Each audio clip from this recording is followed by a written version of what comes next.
A new head coach brings a little bit of hype to Syracuse heading into 2024. I've definitely seen some out there that think Syracuse is on the rise and could have a pretty good season this year. Before we get into the game-by-game predictions, just my initial thoughts on this team.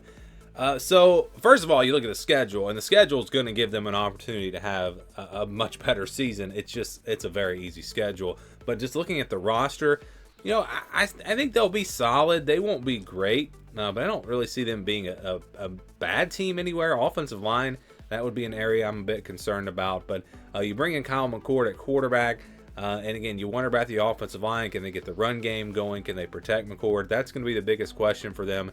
And then defensively, I think they'll be okay. They'll be pretty solid. I don't think they're going to be great, like I said. But you have a head coach that's Fran Brown coming in, really known as a recruiter, and I think that's why the excitement is building at Syracuse, because there are a lot of those that believe he will start getting some talent to Syracuse, and I think they're already off to a really good start to this next recruiting class.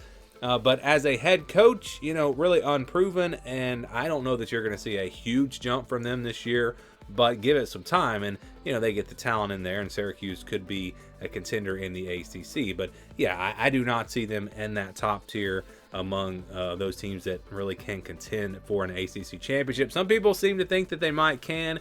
I really don't. So again, here's the schedule, and you see, they look at the non-conference. It's Ohio, Holy Cross, UNLV, UConn. Yeah, that's their non-conference schedule. That's not bad at all. And then even the conference schedule. They don't play Clemson. They don't play Florida State. They don't play Louisville.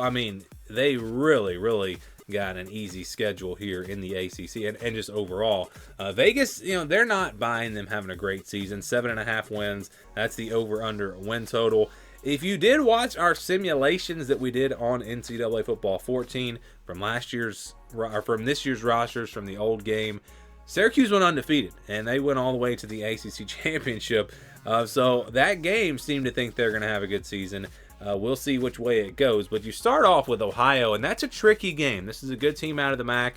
You don't want to overlook them. I think this game probably winds up being pretty close. But Syracuse should be the better team, have the more talented roster, and playing at home, they should win.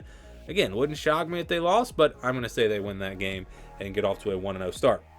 Next game is against Georgia Tech on September 7th at home. Georgia Tech's going to be a solid team. I look at these two teams, these two rosters, and I think they're pretty even. I don't really see a big difference, again, in overall talent with these rosters. But I think Georgia Tech now, they've had their system there. They've got the coach. Syracuse kind of starting over. I think that established team here at Georgia Tech is able to get this win. A little bit more experience there. I've got the Yellow Jackets. So Syracuse loses their first ACC game. Then they'll play Stanford the next week on September 20th. That's actually going to be a Friday night game at home. Stanford not going to be very good. This is a game that Syracuse shouldn't lose, but it's college football. Anything can happen. I like Syracuse though. Again, if you're going to beat them, you want to probably take advantage of that offensive line. I don't know if Stanford's going to be able to do that. And so I'm going with Syracuse to beat Holy Cross and UNLV also after that. UNLV, another tricky game. You're playing a pretty good group of 5 team. You're playing them on the road, so don't overlook that game. But I'm not going to pick Syracuse to lose. But again, I think Ohio and UNLV, I'm going to say those games could wind up being closer than the Stanford game because that's how good I think those teams are at the group of 5 level. You got NC State next on the road. Very, very good team this year. A much better team, I think, than Syracuse, plus the games at NC State. Really don't see them winning that one. So 4-2 record now. They get Pittsburgh next on the road.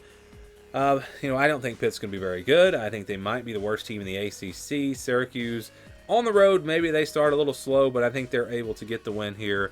And didn't even talk about Gadsden, their tight end. This guy is like a hybrid wide receiver tight end. Injured last year. This is a game breaker. This is a guy that could be potentially the best tight end in the country. I don't think really heard many people talking about him because I think of the injury. But yeah, he could have a big day here in some of these games, and maybe a big day against Pittsburgh, and they get to 5-2. Next is Virginia Tech. Going to be a good defense, but the offense perhaps not great at Virginia Tech. I think they'll be okay. This is probably going to be a slugfest, a low-scoring game.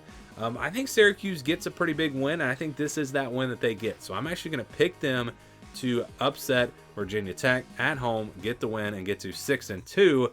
Then you got Boston College on the road. This is going to be a pretty good Boston College team. I say pretty good. They're not. When I say pretty good, I don't mean top 25, but they're not going to be a team that you just can.